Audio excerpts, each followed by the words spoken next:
Ladies and gentlemen, the program is about to begin. Please take your seats and silence your cell phones. We have a full house tonight, so if there's any open seat next to you, please fill in. Once again, we have a full house tonight, so if there's an open seat next to you, please fill in. Thank you.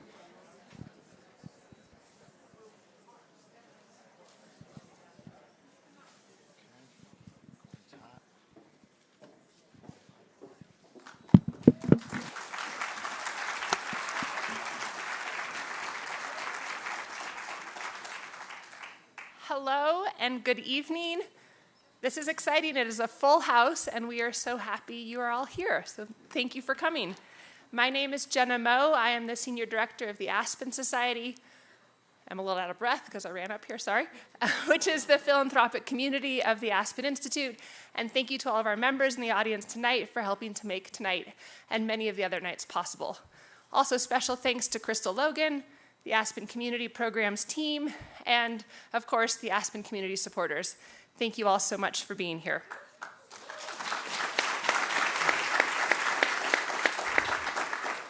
One more round of applause for Soledad and Bob Hurst, the underwriters of the Hurst Series, for their support.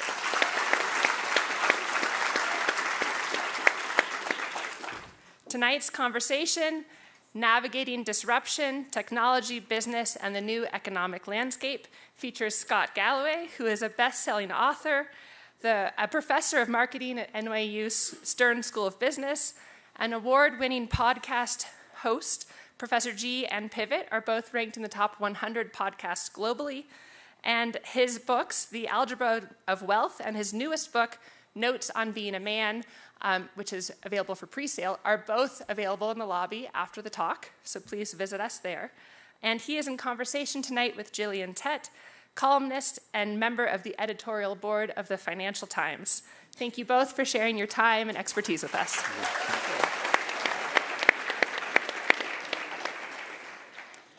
Well, thank you, and it is great to be here. And I can't think of many people who would create a standing room only auditorium at this time of the year, but I'm with a man who, in the world of intelligent podcasting, is a bit like Kim Kardashian. I don't know if you think that's a compliment or not, but you can take it. And I've got great news for all of you in Aspen, which is that Scott has just bought a house here. That's called a very easy crowd pleaser. Yeah. But it means it's going to be For around... value reasons, so inexpensive. Well done. What it means is you're going to get a chance to see a lot more of him. So that's great news. Although you're about to discover the joys of Aspen construction. So good luck on that one. I'm sure there's a lot of people here who will give you good advice. But you have had a fascinating trajectory. There's so much I want to ask you about. But let me start by asking a simple question, which is, as you can hear from my accent, I'm British. I was born in Britain. I'm based there for part of the year now because I'm overseeing King's College in Cambridge University. But I've actually become an American citizen as well a few years ago. Yep. And most of the Americans with transatlantic roots right now are trying to get to Europe. Whereas you have been living in London for the last few years, in a country that you describe as having a butler economy, not quite in the Downton Abbey sense, but in the sense that Brits keep serving rich Americans. And you've said you want to move back to America. Yeah. Why? I mean, you've also said recently the American myth is an illusion. You've made it clear you think President Trump is crazy. I'm going to ask you about that in a moment. You hate most of his policies. You hate Elon Musk, and you've basically been saying that so much about America is wrong. So why do you want to come back here? Hate's a strong word. I don't hate either of them. I just think they're terrible role models for young men and making America a much less noble place. Look, the honest truth is, around moving to London, around these decisions, I'm an influencer, not a decision maker. My life was like this up until I found someone who has a much better gut for big decisions, and she informed me we were moving to Europe. But it was, a lot of people have said, well, clearly you left the US, we don't blame you, it's terrible. I didn't move to Europe because of the US. I moved because the US had offered me so much prosperity and freedoms and opportunity that I had the chance to offer my kids something wonderful and experience Europe, which is an extraordinary place. So I'll give you the pluses and the minuses for those of you who are ever thinking about moving to Europe. I've been molesting the planet for 30 years in business. I've spent 200 days plus a year on the road. And the reductive analysis is the following. America's the best place to make money, Europe's the best place to spend it. And the wine, you can get a really good bottle of $20 wine in Spain. The people in Britain are funny. They spend a lot of money on gardens that no one goes to, which is wonderful. Premier League football, proximity to the continent. It's just, Europe is just a wonderful place to spend a few years, and the idea of giving our kids something like that. We always planned to move back. I think my wife, who's from Europe, and my parents are originally from the UK, would stay. But I was very moved. I'm on the board of 2 companies that were founded in Israel and now headquartered in New York. And then when October the 7th happened, on the 8th, the boards independently of each of those companies tried to find the CEOs and just say, hope and trust your family is okay. And we couldn't find them. And so everyone was kind of pinging each other. Have you seen Nadav? Have you seen Noam? The next day, they got on planes for Israel. And that inspired me. I think that what's going on here is, I think it's a time to come home and fight. This is... Well, fight to make America great again? No, make America America again. We live in this cold comfort. I've been saying for a while, and my father accused me of being an alarmist, there's a lot of echoes of 1930s Germany.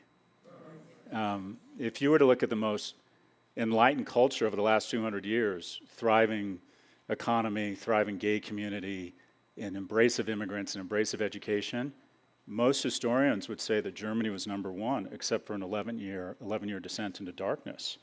And a lot of the same things, an overrun of our judicial system, a lack of separation between business and state, a strong man, an economic shock, a lot of young men with a lack of economic or romantic opportunities, extreme nationalism, looking for scapegoats. I just think we're a lot more like Germany in the 30s than we want to believe. And to believe that it can't happen here, we were rounding up people and putting them in camps because of their Japanese ancestry, despite the fact they might have sons fighting for us in the European theater just 80 years ago. So to think that can't happen here is just not true. So I think for all of us, this is a time to be in the fight, and that good Americans who have benefited as extraordinarily as I have from some of the principles have an obligation to come back, and I'll just tick through them. I got assisted lunch when I was a kid. Not free lunch, assisted lunch.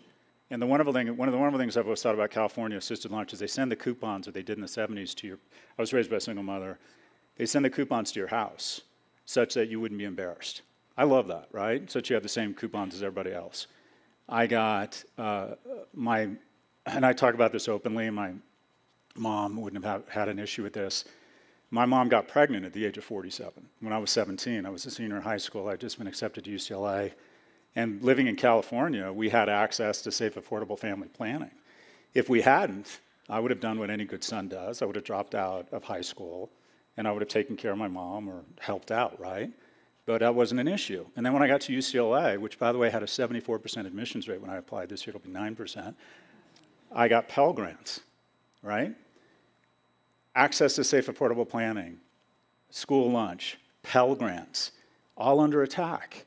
And then I came out of college, and because I had the intelligence to be born in California, I came into the internet. I think your mother had the intelligence to live in California.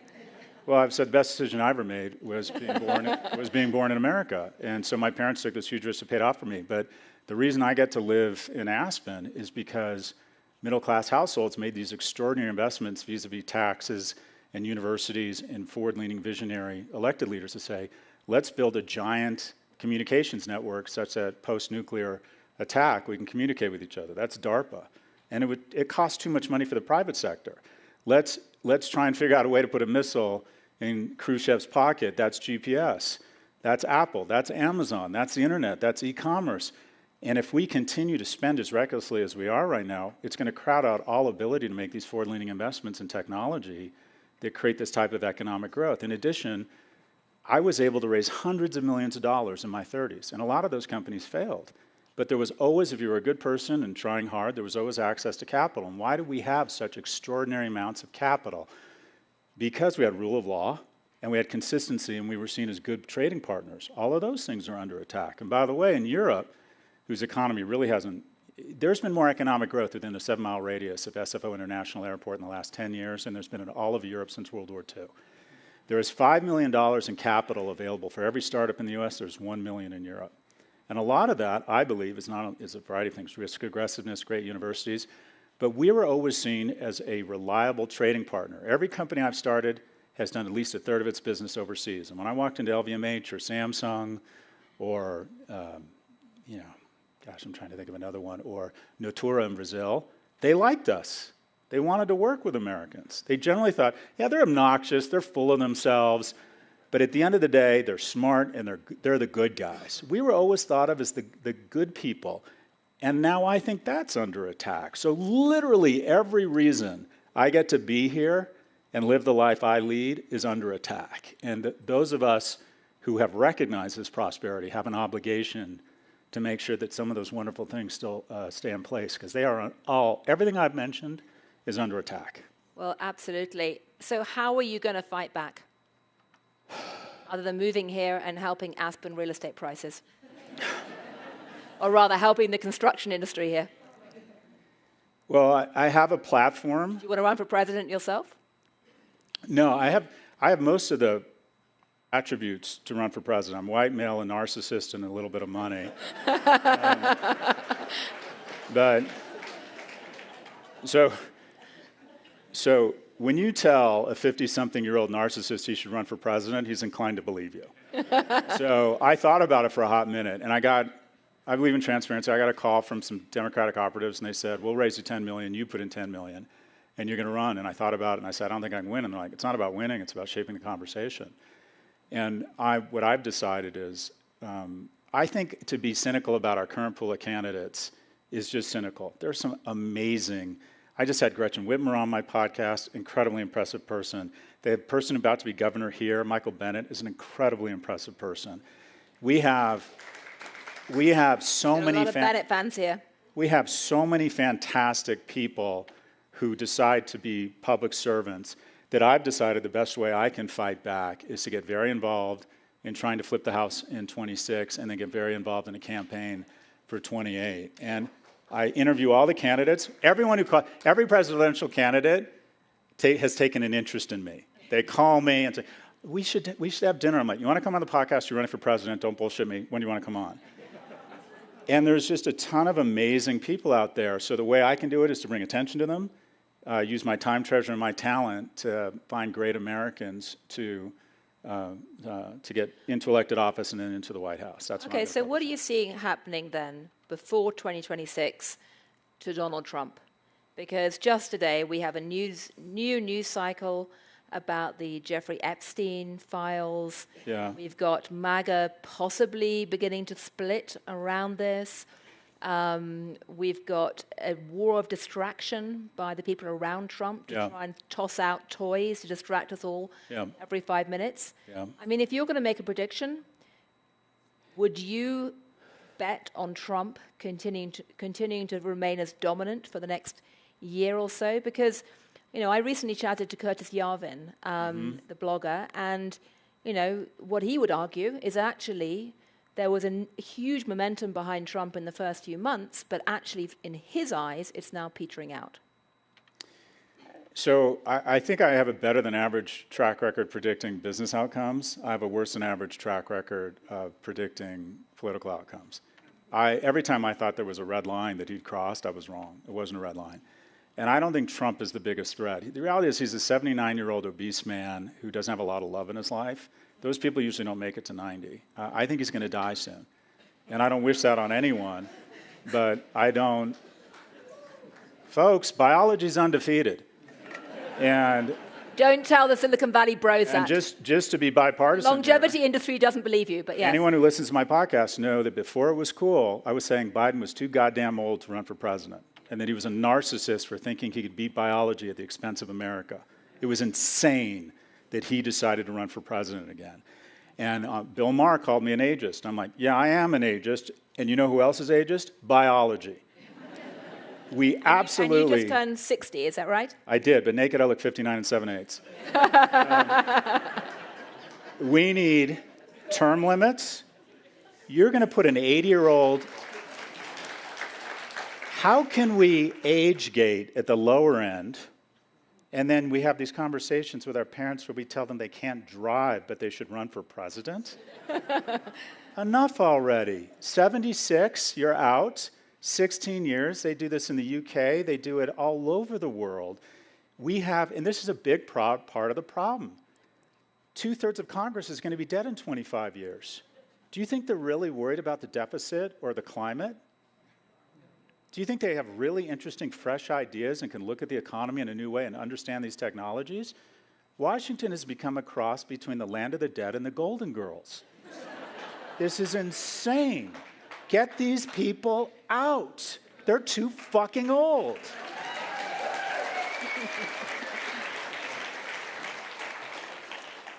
All right, so you got the crowd on that one. But in terms of, do you think that there's any sign that the Trump momentum is faltering?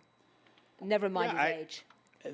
It took a sex scandal to be the first bipartisan action of this Congress. And who would have thought that a man found guilty of rape would complicate the release of the Epstein files? That's a shocker. Look, I thought this was going to blow over. I got this wrong. And my pivot co-host said, no, this is a big deal. The thing that is just so strange about this, though, is the people that seem so maniacal about it, my sense is, are they really concerned about pedophilia, or they want validation of their conspiracy? It just seems so strange to me. So I'm down for anything that gets that bitch out of office. I'm like, I don't care what it is. I think this is I think we're on a terrible path. I think he's hired a group of incompetents. I just think this is anything that diminishes his power.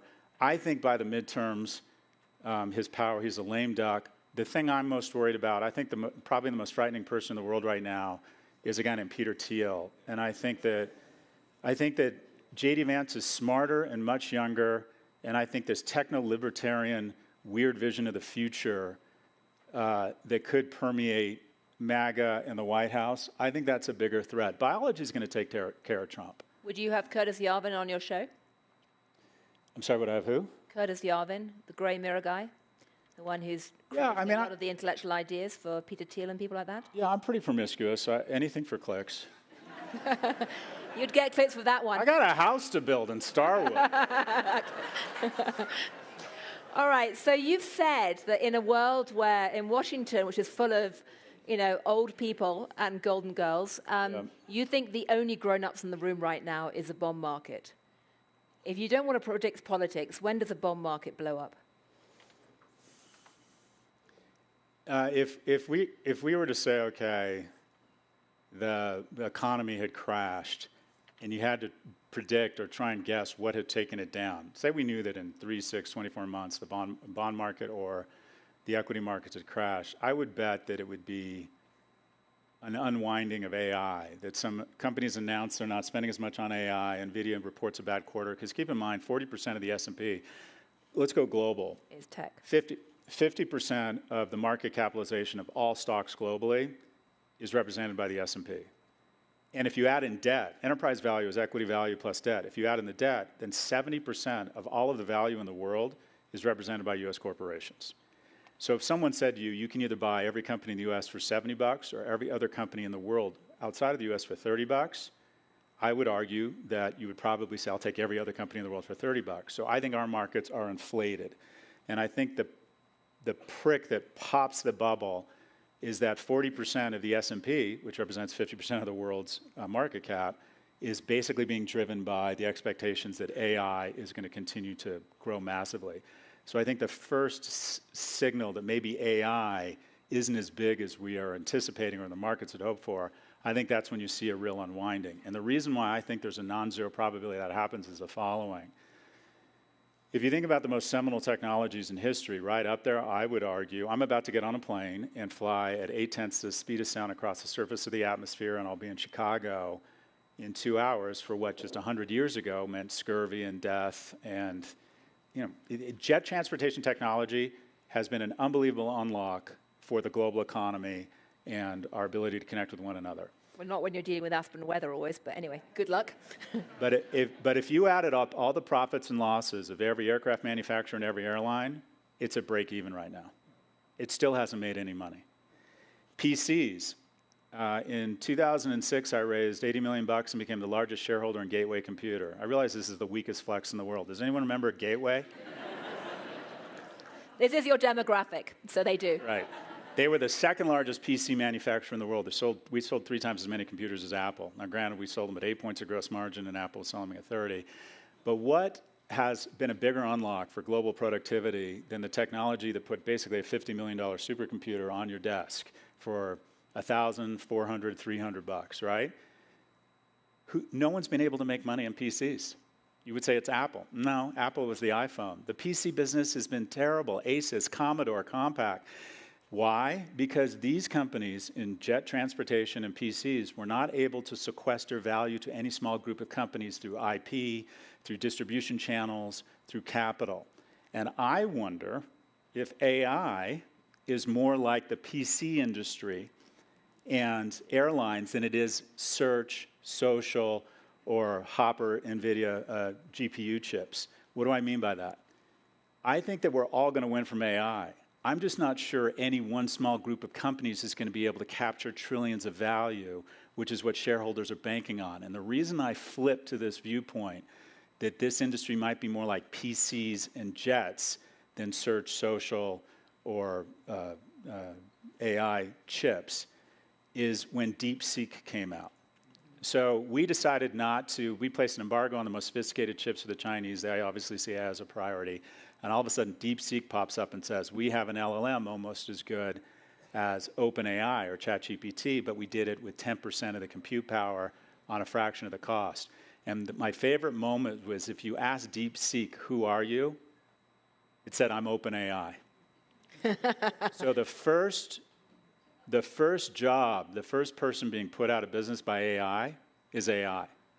And that is, I believe there's a decent chance that no LLM will be able to get that far out ahead of any other LLM because the AI is going to be able to reverse engineer any attribute or point of differentiation, creating an explosion in value, but no one or small set of companies is going to be able to capture the value we think they're going to. That is what I would predict would be the massive kind of drawdown in the markets. So far, I have been wrong. AI valuations continue to climb. But there's a bunch of people on Wall Street now who is actually arguing that and saying it's second-order effects that are going to be most important. And the trick is really identifying the second-order effect companies that will actually end up benefiting most of all. But what about the bond market? You dodged that one. So, I mean, the debt levels are rising. We've Sure. just had another 3 to 4 trillion with a big, beautiful bill. I mean, I find it hilarious that, triple B is the tagline, and triple B basically means practically junk bond. yeah, There's a lack of self-awareness, if nothing else. Look, if you look at interest rates historically, interest rates are around average. They're not especially high. What's especially high is we got used to a zero-rate environment, and from George Washington to George Bush, we borrowed $7 trillion, and since George Bush, we borrowed another $30 trillion. George Bush treated us like children, and we acted like children, and that is, he told us, I have an idea. I can cut taxes and we can go to war. And we believed him. And we decided, we can do that. We can continue to run up these deficits. And the people in this room, including myself, continue to benefit from this $7 trillion a year in spending on $5 trillion in receipts, which is nothing but a transfer of wealth from young to old, from the past to the future, and from the poor to the rich. We're in the club doing champagne and cocaine, and the closest our kids get is they get to throw in their credit card. And we're running up this massive debt. Now, it's starting to creep in where when people show up for our treasuries, they keep saying, what happens if they don't show up? They'll always show up. We're just going to have to increase the risk premium and pay them more to buy our bonds, which takes the interest rate up. And now the interest on our debt is the largest expenditure on of our federal payments, which crowds out investments in technology and education, or our ability to fight a war, or our ability to spend a lot if we go into another recession. In sum, we have been so fucking irresponsible, this generation, all of us here. Think about this. If the American economy was a household, it would be making $50,000 a year, spending $70,000, and have debt of $370,000 that our kids will inherit when we die. I mean, this is just no way to act like adults. At some point, and I coach a lot of Democrats, I work with the Democratic Party on messaging, I think the biggest opportunity for Democrats right now is to say, we're the adults in the room. All right, spending $7 trillion, taking in $5 trillion, that's not sustainable. So do we either raise taxes or cut spending? At some point, someone has to go, yes, we need to do both, folks. Stop treating us like children and stop acting like children, just assuming at some point we'll figure it out.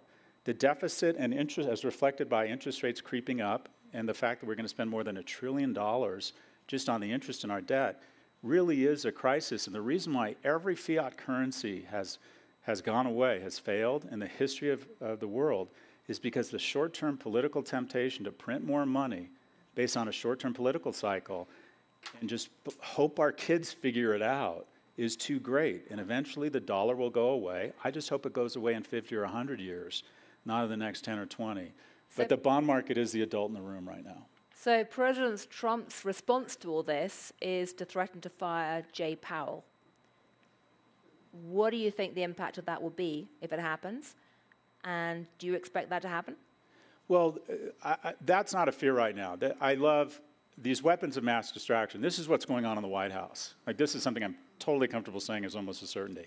There's a group of 8 comms people in a room and AI, and their job is to every day beta test a bunch of stuff that they can throw out into the market, no matter how ridiculous, how stupid, how inane it is, that gets the term Epstein off of a chyron on MSNBC, CNN, and Fox. Hasn't worked today. Okay, well, let's change the name of the Washington Commanders. Let's revoke the citizenship of a Tier 2 talk show host because I don't like her. A letter, I'm firing Jay Powell. I'm firing him.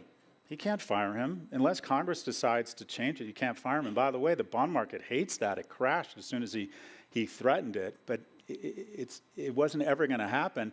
Oh, but it got Epstein out of the news cycle. And then the next day, he said, I know, say I was only kidding. And the next day he said, it's not true, I was only kidding. Just keep Epstein out of the cycle. So it's hilarious. It's going to be fun to see what comes out tomorrow. It's just 85% tariffs on Canada? Canada? When did we decide we didn't like Canada? Anyway, so these weapons of mass distraction, my sense is they're sort of working, but I can tell you they're in a room with AI going, what could we say? It doesn't matter how stupid it is, doesn't matter how ridiculous it is, doesn't matter if we're never going to do it, doesn't matter if it makes me look like an ass. Anything that gets Epstein off the chyron. Okay, so let's switch gear then. I was hiking up the Utah Trail this afternoon, and quite slowly, I just landed. And I was actually playing part of your podcast. I was cramming before Thank you. I saw you. I need you to listen more. Okay, and somebody who may be in the room stopped me and heard your voice and said how psyched he was about tonight and coming here. I think Right. he's probably here somewhere. Yep, absolutely. With his son. Oh, nice. And his big question, I asked him, what do you want to know? And his big question, which I think a lot of parents in the room want to know, is if you have sons, how do you raise them today to have a sense of self-respect at a time when a lot of popular culture on campuses and elsewhere is basically saying that the phrase straight white male, straight white guy, is almost an insult? How are you going to deal with this issue of a lack of confidence in masculinity today? Because you've written a lot about it. You've talked very movingly about the issue of mental health, of teen suicides. You have decided to donate much of your speaking fees, and by the way, this isn't a speaking fee event tonight, but you're currently donating much of your speaking fees to anti-suicide charities, which is wonderful. Thank you. And those speaking fees, I should say, are darn big. But you've given a lot of money, millions, to anti-suicide charities and charities for teen mental health. What do you think we need to do collectively, and what advice would you give to parents in the room who have sons right now? So I'm other than take them hiking on the Utah Trail. There you go. I'm going to punt on the first one because the reality is I just don't have the domain expertise or the credibility to speak to good parenting. You know the basics, right? You try and make sure they know they're loved.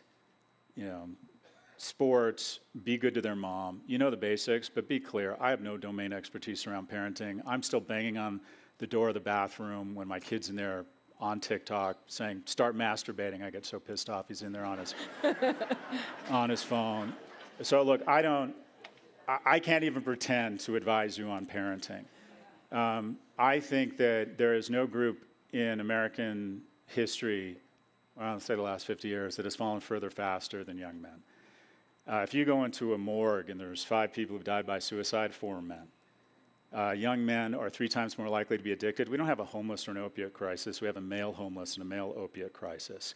Only 1 in 3 men under the age of 30 is in a relationship, whereas 2 in 3 women under the age of 30 are in a relationship. And you think, well, that's mathematically impossible. It's not, because women are dating older because they want more economically and emotionally viable partners. We're at 60-40 female to male college attendance. It's probably going to be 2 to 1 soon because males drop out at a greater rate. And if a man hasn't cohabitated with a woman or been married by the time he's 30, there's a 1 in 3 chance he becomes a substance abuser. And you think, well, okay, Scott, your hair's on fire now. You've had a 3,000-year head start. And all of a sudden you're worried about young men. I would argue the conversation has gotten so much more productive in the last 5 years because when you said it 5 years ago, there was an immediate understandable gag reflex that you were just a thinly veiled misogynist, because a lot of the voices feeling the quote-unquote pro-man movement, it was just thinly veiled misogyny. But the reason this conversation has gotten so much more productive the last 1-2 years is, you know who's really weighed in on this topic is mothers. And I hear from mothers every day, and the conversation goes something like this. I got 3 kids, 2 daughters, 1 son. 1 daughter's at Penn, the other daughter's in PR, and my son's in the basement playing video games and vaping.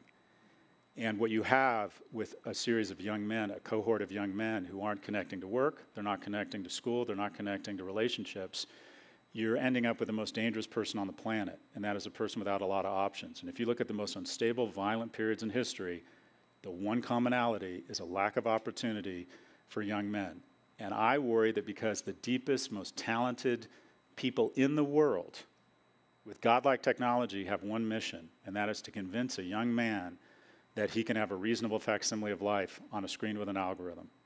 Why go through the pecking order and the effort of having friends when you can go on Discord or Reddit?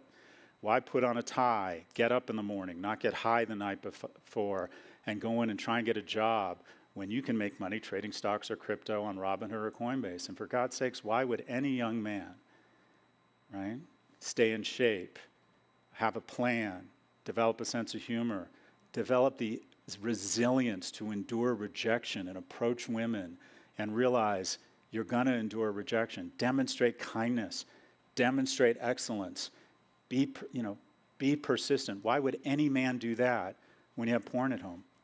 And so we are evolving an asocial, asexual male. And these young men, if they don't start connecting to something, they become much more prone to conspiracy theory. They start blaming women for the romantic problems. They start blaming immigrants for their economic problems. They become much more prone to nationalistic content. In some, they become really shitty citizens. And the question is, well, why is the loneliness crisis not as dangerous for women? The reality is when women don't have a romantic relationship, they pour that additional energy into their friend network and their professional lives. When men don't have the guardrails of a relationship, they pour it into video games and porn and conspiracy theory. So the young male, what it ends up, remember the kind of the myth of, oh, the poor woman 35 who never found a romantic relationship. And got a cat. And got a cat. Oh, that's a poor her. The reality is relationships are much more important for young men than young women. Much more important. When men don't have the guardrails of a relationship or a strong male role model, they literally come off the tracks. So what it ends up, if you look at this, I want to get to solutions. If you look at the single point of failure for when a young man becomes more prone to some of the negative things we're talking about, the single point of failure we can reverse engineer to is when they lose a male role model. And 92%, we have the most single parent homes of any nation in the world. We just passed Sweden, and 92% of those single parent homes are mothers. And I want to be clear, my mom was my hero, raised me on her own on a secretary's salary. But when a young man loses a male role model, at that moment, he becomes more likely, think about this, you know someone, they get divorced, and the boy in the household doesn't have a male role model present. At that moment, that boy becomes more likely to be incarcerated than graduate from college. And things are getting worse. Boys are maturing later, their testicles are descending later, and women are menstruating earlier. The gap in maturity is broadening. The prefrontal cortex of a male is 18 months behind a female. So your daughter who's graduating from high school is competing against a 10th grader to get into college. They make really shitty decisions, right? I always describe myself, I'm not a dad, I'm a prefrontal cortex. So you think you can go to school without your shoes? Walk me through that. Right? Anyone who has boys and girls, my 14-year-old had a Halloween party with his class. The boys are just dopes. They can't look you in the eye. And I'm not exaggerating. There were 2 or 3 14-year-old girls there that could be the junior senator from Pennsylvania. So when I just want to, but keep in mind, just 3-4 years ago, if you said something about boys need men in their lives, it's like, well, you're saying women can't raise boys? Or even to acknowledge there's a difference between boys and girls was seen as not having any empathy for the non-binary community. And that's not true at all. And we're finally having a conversation that boys are more prone to certain attributes that are, quite frankly, holding them back in this economy, and they're not doing as well. And I think we're finally coming to the recognition that our country isn't going to continue to flourish, and neither are women if our boys are flailing. And it doesn't mean, and by the way, we should celebrate. There's some wonderful things. Women are now making more money in urban centers than men. Single women now own more homes. The number of women elected to parliament globally has doubled in the last 30 years. These are amazing. This is a collective victory. And the first place we need to start is, I believe in alliances. I believe the next president needs to go around the world on the longest apology tour in history. I think Republicans absolutely, and Democrats, moderates, need to restore some sense of alliance through national service where our young people grow up to think of themselves as Americans, not as Republicans or Democrats. So you'd put boys into military service, would you? Or health care, or senior care, or smoke jumpers, or cleaning trash in parks. Civil service as well. You need to see yourself as an American first, and you need to be introduced to people from different sexual orientations, different ethnic groups, different income backgrounds, and recognize that, okay, maybe shit is real for them too, and you should have empathy for that group, right? The lowest levels of teen depression in a modern society are in Israel, despite all the existential threats. Why? Because they all serve in the same uniform. I just met with an IDF battalion, all these young, beautiful men and women learning to depend on each other for their lives, learning to handle assault rifles, and learning to do something in the agency of bigger than themselves, and then recognizing that that Bedouin kid has his own issues.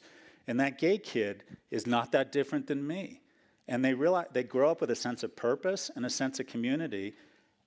No Israeli introduces themselves as conservative or liberal. They have political spectrums and parties. So I think we need to think about restoring alliances, thinking about Americans, but the biggest alliance that needs healing is the greatest alliance in history, and it's frayed. The greatest alliance in history is the alliance between men and women. It's literally where it all starts, folks. And the genders have done an amazing job based on algorithms trying to convince you. The genders have done a great job deciding that it's the other gender's fault. Young men believe that the ascent of women is the reason for their descent. No, it's not. Thank God women have come into the workforce. Thank God we have strong women, right? And at the same time, young women on TikTok will tell young men, you don't have problems, you are the problem. That doesn't help either. The far right is conflating masculinity with coarseness and cruelty. Of course that's wrong. Of course that's wrong. At the same time, on the far left, you know what the advice is to young men around masculinity? Act more like a woman. That's not productive either. So we need, I think men and women, we need this gestalt that says, okay, young men have to be trained to do the following. Celebrate their sister's success. Recognize the world has changed. Protect. We are physically stronger and bigger. The most masculine jobs in the world are, think about it, fireman, cop, military serviceman or woman. What do? They protect. It breaks my heart now. There's surveys showing in New York, women don't feel safe on the subway. Why? Because they say there's too many men. We absolutely need to train our boys to say the moment you see anyone who looks like they might feel threatened, they need to feel safe around you because you're a man, right? And I believe more generally the whole point of prosperity is protection, right? And that's what I don't get about the tech community. They don't seem very solid to protection. But going back to alliances, I think women on TikTok, young women, need to stop this bullshit of having no empathy for young men, and young men need to immediately back out of this ridiculous notion that women doing well is anything but a wonderful thing that is helping them in America. We need to restore this alliance. Masculine and feminine energy in a household makes for an outstanding household. And by the way, sometimes that masculine energy is brought by someone born as a woman, and the feminine energy is brought by someone born as a man. But let's lean into our femininity. Let's lean into our masculinity. We have been celebrating femininity. Let's start developing an aspirational vision of masculinity and then recognizing how wonderful it is. Men are more risk aggressive, and that's a wonderful thing. When Russian troops come pouring over the border in Ukraine, you want some of that big dick energy. And by the way, when the Carnegie Foundation gives out awards each year for what's called the burning house effect, these are people who risk their own lives in the moment to save other lives, right? Literally running into the burning house. Last year they gave out 81 awards, 77 were men. Some of the risk aggressiveness of men is a wonderful thing, right? Some of the attributes of masculinity. I think being a procreator, I think wanting sex is a wonderful thing if it's channeled correctly. Makes you want to be economically secure, makes you want to be kind, makes you want to shower for God's sakes, maybe even think about how you look, right? Demonstrate excellence, have a plan, be persistent, express physical desire, right? Do you know how much shit I get when I think women want to be wanted? I think it's a wonderful thing to be wanted. And when I start coaching young men, one of the first things I say to them is, would you have sex with you? I think you're talking yourself into running a summer camp here in Aspen for young men. You know, we have here a ready-made coach ready for all your sons and grandsons. There you go. But we'll have to go to men and women, let's come together. Well, that is definitely a crowd pleaser. I know that we're not officially into the time for questions yet, but I can just see from your faces you're dying to jump in there. You have a lot of things to jump on and ask about. So if anyone would like to ask a question, if we have the mics ready, raise your hands. I'm sure we'll have a number. I'm going to start actually unusually right at the back. That guy in the back, the lights in my eyes, gets a prize for actually sticking his hand up immediately. In fact, even before I asked. Well, so on the basis of nothing ventured, nothing gained, go for it. I'm not sure if this is on. And by the way, it would be courteous but not compulsory to say your name and keep it short because I want to get as many as possible. Sure. Scott, my name's Arjev. I have a quick question. You mentioned that you are working with the Democratic Party on messaging. One of the things that Donald Trump is amazing about is he is very able to simplify things and sell it to the quote-unquote common man or woman. How are you advising the Democratic Party in explaining to them the long-term risks of a lot of these policies, and how are you getting them to simplify those answers? And can they hire you as a meme producer, effectively? By the way, I think your official title at NYU was Clinical Professor of Marketing. I'm not quite sure what a clinical professor of marketing is. Means we don't have a PhD. Okay. Means we have no academic credibility. It's probably a good thing. It's true. Yeah, it's clinical, right. So, okay, so what would you do to get the Democrats back on track with messaging? I'm not good at taglines. My major piece of advice is the following, is responding to how awful they are is not a strategy. It's got to be, well, here are our ideas. So the first thing, and I was pushing for this and I failed, I thought the Democrats should have proposed their own tax bill. And that way, when they put up the big, beautiful bill, they would have put up the Democratic bill. And the Democrats are like, the basic strategy of the Democrats right now is, if your enemy is doing something stupid, stay out of their way. That's their strategy, and I understand it. I thought we should have proposed our own Democratic, where we said, okay, alternative minimum tax for corporations that have their lowest tax rate since 1939. Alternative minimum tax for anyone making over $10 million of at least 40%. Reduce the estate tax exemption from $30 million to $1 million. Keep military spending flat. Let's have a tax bill that takes us back, slowly but surely, to a surplus. And every time Fox or CNN or MSNBC put up the big, beautiful bill, they would have put up this bill. And they said, well, it's never going to pass. I'm like, that's not the point. The Democrats need to, again, be the adults in the room having these difficult conversations and demonstrating something called leadership, which, quite frankly, usually means pissing everybody off. So my big message to the Democrats are, we have to spend less time going, oh, my God, can you believe they did this? This is awful. And say, well, what the fuck would we do? What are we going to do? What are you proposing? What would you have done, right? That's, you know, all right, what is your plan for the defense industry? We don't need to spend this much. We can take down $100 billion based on what's happening in Ukraine. We have asymmetric, we're going to have the best asymmetric warfare plan in history. There is no reason that we have an estate exemption of $30 million because money is important for happiness. Daniel Kahneman, who's a hero of mine, did a lot of research, Israeli-American psychologist, on the relationship between money and happiness. And the bad news is money can buy happiness. Middle-income people are happier than lower income. Upper income are happier than middle income. The good news is it tops out. Once you get to a certain point, no incremental happiness. So if your kids are going to inherit $7 million versus $9 million, doesn't matter. They're no happier. You're obviously not going to be any less or more happier because you're going to be gone. So when we have $30 trillion, what you want in a tax system is taxes that are the least taxing possible. So let's bring the estate tax exemption down from $30 million to $1 million, alternative minimum tax on anyone making more than $10 million, which doesn't make you any happier, of 40%. Our tax code is so screwed up. You know who really gets screwed in our tax code? What I call the super earners. Mom owns 4 chiropractic clinics. Stephen Colbert, right, makes $10, $15 million a year. He pays 53% tax rates, right? But if you make your living buying and selling stocks or starting companies and selling them, yours truly, I'm very open about my finances. My average tax rate the last 10 years has been 17%. By the way, the analyst working for me making $160,000 pays 6% Social Security, pays $9,000. I made about 100 times that last year. What did I pay in Social Security tax? $9,000. Our tax system has gone from 400 pages to 4,000, and those incremental 3,600 pages are there basically to screw the middle class. So I want, long-winded way of saying, the Democrats need to move out of indignation and clutching their pearls and actually have some ideas that are bold and courageous and hard conversations. Right. Well, I think at this point there are probably a lot of people in the room who are wishing that you would run for president. But anyway, we've got a question back there. The woman, I think it's a woman I can't see. Yeah, just actually, all right, there and then further back. Hi, my name is Leisha.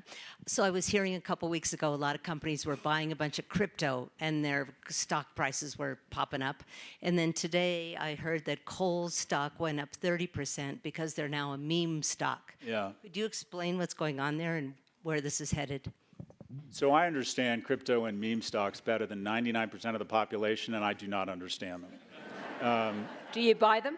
This is, generally speaking, I just made my first crypto purchase because I'm just so sick of missing out on everything. And I believe in diversification as you get older. Look, the larger meta effect around crypto and meme stocks is the following. The reason I get to live the life I lead is that in 2008, economic cycles go up and down. And basically down cycles are disruption when the economy goes bad, whether war, economic cycle. It's a natural and healthy transfer of wealth from the incumbents to the entrants. There's war. The guy who owns the factory loses everything, but they still need the construction worker, right? The reason I get to lead the life I lead is because in 2008, we bailed out the banks, but we didn't bail out the economy. $700 billion, right? And we let the economy fall. And just as I was coming into my prime income earning years, I got to buy Netflix, Amazon, and Apple for $8, $10, and $12 a share, respectively. Now they're somewhere between $250 and $1,400. But then what happened is old people figured out a way, baby boomers, that they could vote themselves more money and smooth out the cycles. And then when COVID happened, we said, okay, 1 million people dying would be bad, but what would be worse is if me, the boomer, got less wealthy. So we pumped $7 trillion into the economy and artificially maintained asset prices. And then this newest generation is not dumb. They look at it and they go, houses are $3 million in Brooklyn. Stocks are trading at P's of 30, and you won't let them come down to natural levels of disruption. So what am I going to do? I'm going to invent my own asset classes and my own volatility. And this is them saying, look, boss, easy for you to say. Everyone in this room is part of something called NIMBYism. One of the reasons I'm in Aspen real estate is because baby boomers in this town will continue to weaponize the housing code and make it almost impossible for entrants and make it impossible for young people to buy a house. You don't think they notice this and they're getting pissed off? Oh, and by the way, don't let my stocks go down. Spend $7 trillion on $5 trillion receipts. Keep the markets elevated, baby. What does that mean for young people who can't afford a house or a stock? We've smoothed out disruption. That is nothing. When you bail out the baby boomer owner of a restaurant during COVID with the CARES Act, all you're doing is robbing opportunity from the 26-year-old recent graduate of a culinary academy that wants her shot. Everybody here has probably at some point made a lot of money taking advantage of disruption where we let the economy fall. But we've decided, the incumbents have decided, no more volatility. We want to stay rich. So young people sense this and they're creating their own volatility by leveraging new mediums such as Reddit to try and inspire a run-up in meme stocks, or they're creating their own assets, crypto. Now, I don't understand them. Bitcoin has established itself as a store of value, but I see a larger movement here where younger people are like, I can't afford a house. You keep artificially inflating the stock market. It's too late for me. So I've got to create my own assets and my own volatility. Right. Okay, any more questions from the middle section? Again, we've got a very eager hand right at the very back, so I'm going to reward endeavor. If Powell makes it to next May, when his term is over, who do you think is going to be replaced? And it looks like the interest rates will go down a lot, which will, of course, affect the bonds market. What do you think is going to happen if that happens, or if you see a different scenario? The honest answer is don't know. If I had to pick someone, it would probably be Scott Bessent, because he wants the job, and my understanding is he has a lot of credibility within the administration, and people in the markets actually respect and like him. I think Chairman Powell is probably the most seminal figure in the global economy over the last 20 years. He took interest rates, he took inflation from 9% to 2% without a recession. I was a graduate student instructor in micro and macroeconomics. I would have told you that's impossible. It was not only a soft landing, he stuck the landing. And he got shit from the far left who were telling him to lower interest rates. Elizabeth Warren and Bernie Sanders, do you realize what this has done to the average American's mortgage rate and auto loan? And then the far right saying you got to cut interest rates to prop up the economy. And he said, sorry, and he raised interest rates 500 bips in 15 months. No Fed chair has ever done that. And he took inflation and he beat the shit out of it. And if you want to talk about how nations fail, they're usually not invaded. They usually go broke. And the way they go broke is inflation. Chairman Powell will absolutely, in the next Democratic administration, be awarded the National Medal of Freedom, and he'll deserve it. He has done a masterful job. My dream would be for him to be reappointed. If I had to guess, it would be someone like Bessent. Right. Okay, question there in the middle.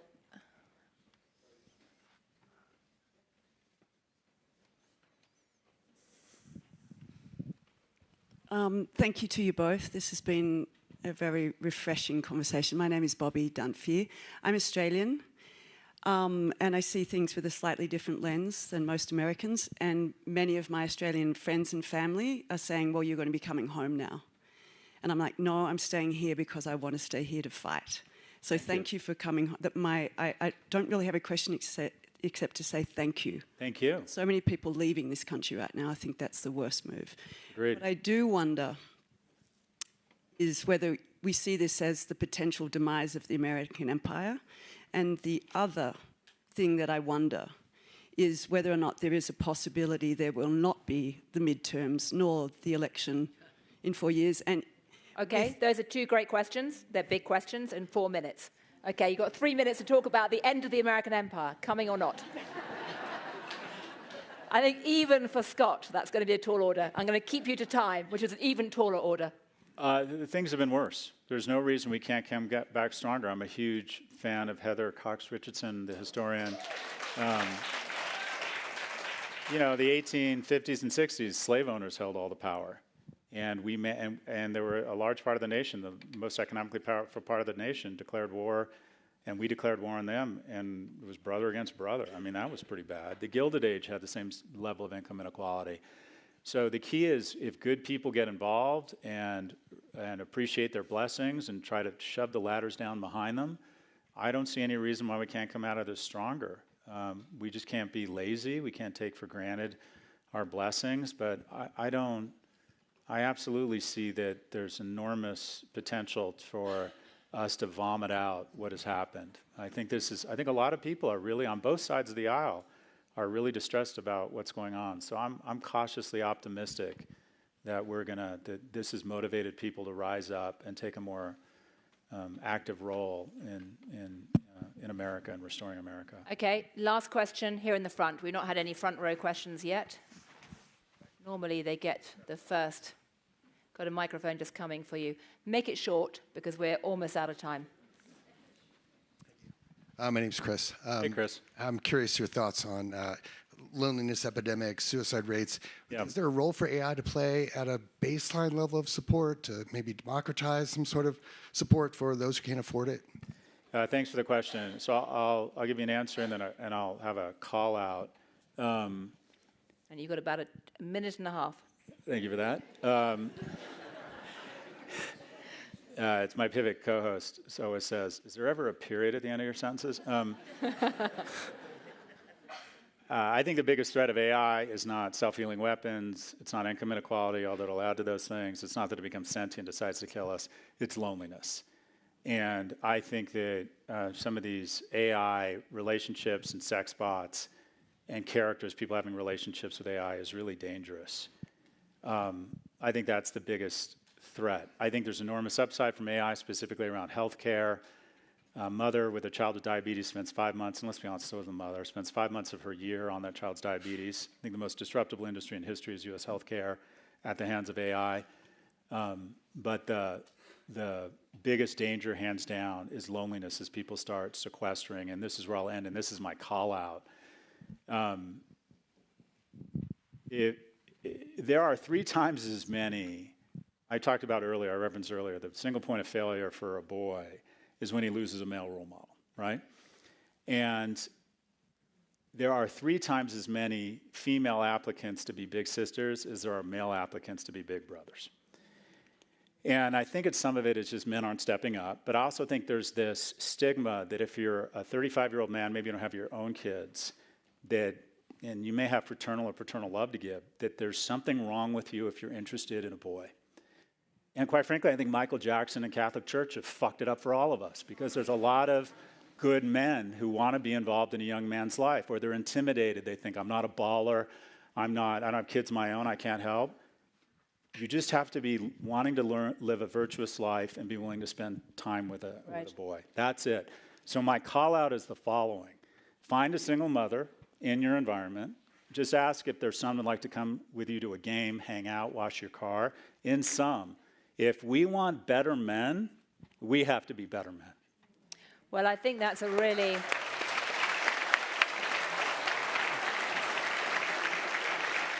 I think that's a really powerful note to end on.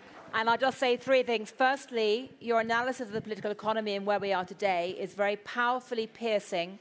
Secondly, the fact you are coming back and fighting to make America American again should throw down the gauntlet to all of us. And thirdly, the fact you're going to be in Aspen, I suspect, means you're going to get deluged with dinner invitations over the next few years. So good luck. Thank you. And thank you. Thank you. Well done. That's great. Thank you.